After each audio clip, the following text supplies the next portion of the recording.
Today we will help you to resize images to a custom resolution right on your Android device. Sometimes default parameters are not precise enough to resize the image exactly how you want.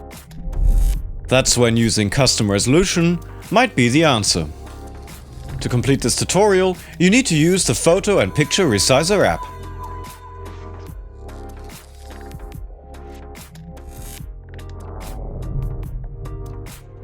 First, select the image you want to resize.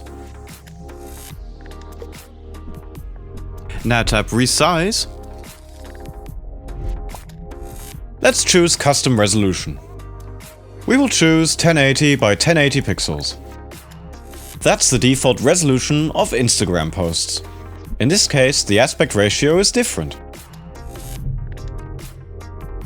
If you don't want the image to be distorted, you will need to crop it. So tap Crop, adjust the frame,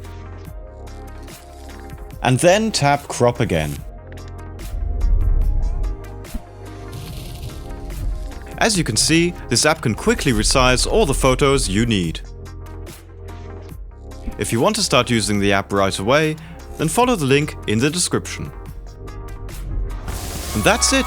We hope you found this tutorial useful. You can also subscribe to our channel or watch the other tutorial about how you can resize photos by percentage in our app.